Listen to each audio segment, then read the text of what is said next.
When a massive earthquake struck Gujarat, a man dressed in white appeared among the ruins. He carried food, blankets, and hope in his hands. He embraced the survivors, comforted them, and wiped away their tears. "God sent me," he said. "I am here to save you." That day, millions saw him on television. He looked like a hero. People began calling him Bapuji, the Holy Father. But no one knew that 10 years later, that same man would be sitting in a prison cell, sentenced to life for raping a 16-year-old girl. This is the story of how a humble tea seller became a self-proclaimed god. The story of how 20 million people were deceived. And most importantly, the story of how power can turn a man into a monster. Prime ministers bowed before him. Billionaires kissed his hand. And no one saw the truth until it was too late. Welcome to the true story of Asaram Bapu. He was born in the small village of Barani in what is now Pakistan. His family had nothing. No money, no property, not even a future. His father sold coal. His mother did housework. When the partition came, they fled to India with empty hands and empty stomachs. When the boy was 10, his father died.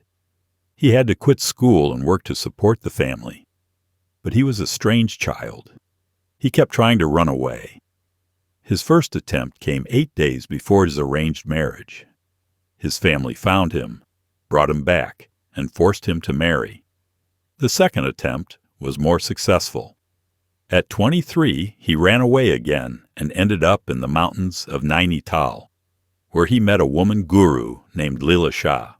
She looked at him and saw something, maybe potential, maybe hunger, or maybe just desperation. Whatever it was, she gave him a new name, Asaram. "Go," she told him. "Your place is not here. People need a teacher." But before Asaram became a guru, his life was far from holy. He sold tea in his relative's shop. Then he got into the liquor trade, made some good money. He repaired bicycles, delivered milk. He failed at everything, because normal work was never enough for him. He wanted something bigger. When he returned to Ahmedabad, he was past 30. He had nothing, no money, no followers, no plan. But he had an idea. On the banks of the Sabarmati River in the village of Motera, he built a small hut. And there he began to preach. On the first day, 5 people came. But Asaram did something different. He told jokes, made people laugh. He played music. He danced. He turned religion from a solemn ritual into an entertaining performance. People started coming. First 10, then 20, then 100. He gave away free food, clothes, and medicine. People thanked him, calling him a saint. But Asaram's true genius was elsewhere. He learned how to make friends in politics. When the Gujarat government gave him his first piece of land, it was small. But more followed, thousands of square meters free of charge. Because politicians noticed something important. Asaram's followers voted. And they voted for whoever Asaram told them to. There was a young politician in Gujarat named Narendra Modi. When he attended one of Asaram's events, he went up on stage and said, "I believe in Asaram Bapu's yogic power. His blessing will give me new strength. I bow at his feet." That politician is now the Prime Minister of India. Asaram's empire grew endlessly. He built over 400 spiritual centers spread across 12 countries. He opened 50 religious schools, founded his own herbal medicine factories, and published his own books. His wealth exceeded $1 billion. He had 20 million followers. He traveled in luxury cars and helicopters, and prime ministers and ministers lined up to be photographed with him. Yet in every sermon, he said the same thing. Stay away from lust. Protect your purity. Western culture will destroy you. Ironic, isn't it? Because behind the closed doors of his ashrams, something very different was happening. When 2 young boys went missing, panic spread among their families. Dipesh and Abhishek were 10 years old, cousins, living at Asaram's residential religious school. The school administrators tried to calm the parents. "Don't worry," they said. "Let's ask Bapuji." When Asaram spoke to the families, he said something strange. He told them to go to a crossroads, pick up 7 stones, boil them in hot water, soak the boys' clothes in that water, turn them inside out, and hang them in their rooms. "They will return within 4 hours," he said. 4 hours passed. Nothing happened. Then a school official came with another bizarre claim. "One of the children's fingernails gave a sign. They're in Kalol." The families rushed there. The boys weren't there. 3 days later, their bodies were found in a dried riverbed right next to the ashram. Depesh's arms had been cut off from the shoulders. The families screamed, "Asaram's men killed them." They were sacrificed for black magic. Protests erupted across Gujarat. People filled the streets shouting, "Arrest Asaram!"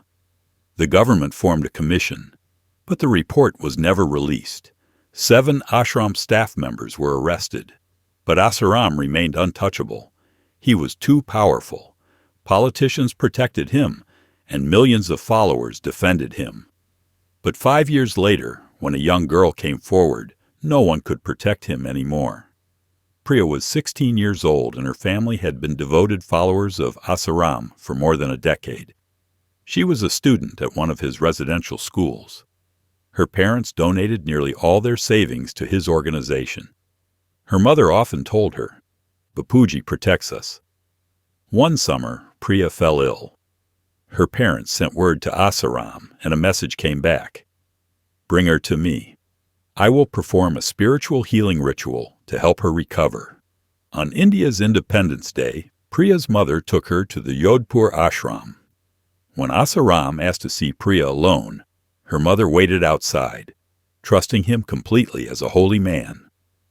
Several days later, Priya told her parents that something deeply wrong had happened in that room. She was frightened and in tears. Her parents were devastated. They had believed in Asaram for years and couldn't comprehend what their daughter was describing. Unsure of what to do, they eventually traveled to Delhi and filed a police report. The story spread across the nation almost immediately. Headlines read, "Well-known spiritual leader Asaram Bapu accused of misconduct." His followers reacted with outrage. They filled the streets shouting, "It's all lies!" A conspiracy. Some even tried to intimidate Priya's family. Asaram could not be located for several days. His legal team said he was unwell, but many doubted that claim. The media kept asking, "Where is Asaram? If he is innocent, why is he in hiding?" Eventually, the police in Jodhpur found him at his ashram in Indore and took him into custody. Thousands of supporters gathered, protesting his arrest, but it made no difference. Asaram was placed in judicial detention, where the court proceedings continued for the next 5 years. When the trial began, everyone knew this would not be an ordinary case. Asaram's defense team included some of India's most famous lawyers, legendary figures like Ram Jethmalani, former ministers, and even legal scholars from Harvard. They all lined up to defend him. On the other side stood P.C. Solanki, a young lawyer from a poor background who represented Priya's family free of charge because they couldn't afford anyone else. "I'm not fighting for money," he said. "I'm fighting for justice." But the real battle didn't happen inside the courtroom.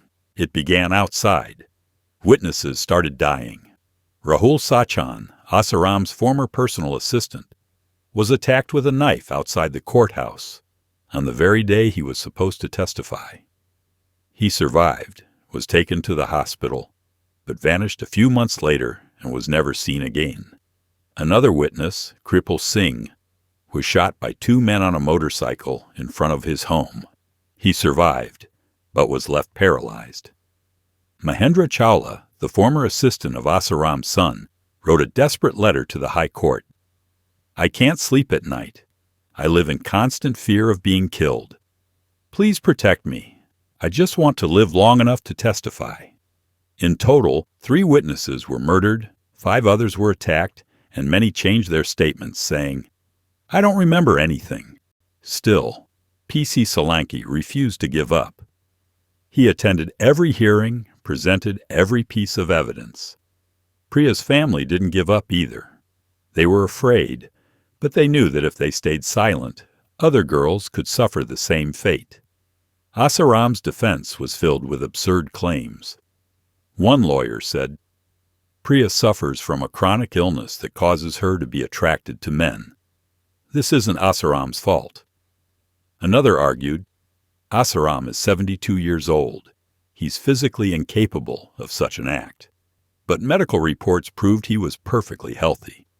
Yet another defense claimed, "Was Priya really underage? Maybe she was 18. The court checked school records.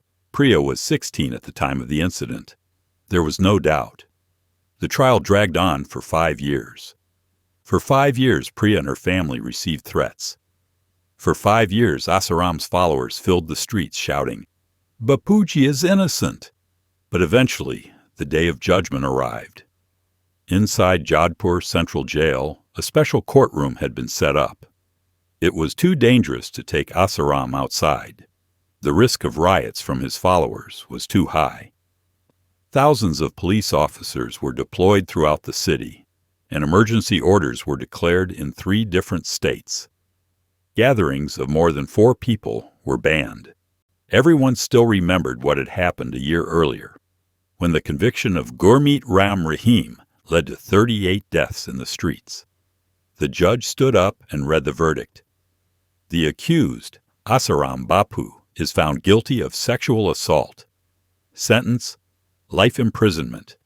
Priya's family cried, tears of relief, not sorrow. Her father told reporters, "Justice has finally been served." But what about the witnesses who died? "I want justice for them too," Asaram's followers shouted in anger. But there were no major clashes. The security was simply too tight. Yet the story didn't end there. Asaram may be in prison, but his empire still stands. 20 million followers still believe. Bapuji is innocent. He was framed, they say. His ashrams remain open. The spiritual gatherings continue, and his books are still being sold.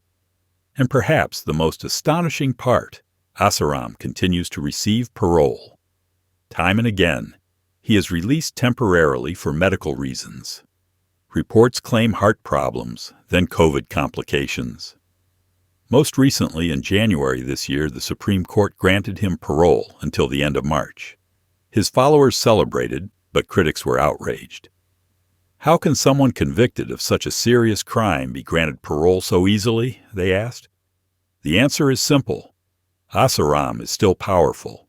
His political connections still exist, and his millions of loyal followers still make him a force no one dares to completely challenge. Today, Asaram is 84 years old. Technically, he is serving a life sentence, but he still leaves prison regularly on temporary parole. His son, Narayan Sai, is also serving a life sentence for similar crimes. Father and son, both convicted. Yet the ashrams remain active, and the followers still believe. This is not just the story of one man. It is the story of a system. How did Asaram remain untouchable for 40 years? Because there was power, money, and political protection. Children died, but no one was punished. Witnesses were murdered, but their killers still walk free. And Asaram continues to receive parole. Faith can create blindness. 20 million people still believe in Asaram, despite every conviction and every piece of evidence. Because sometimes the desire to believe is stronger than the will to see the truth. Asaram's story shows us something vital. Charisma, power, and manipulation, when combined, become a dangerous weapon. And no matter how strong a system appears, it is always fragile. In India today, there are still hundreds of so-called godmen. Many have millions of followers. Which of them hides dark secrets behind the curtain? Which one will be next? History tells us one thing. There is always a next one.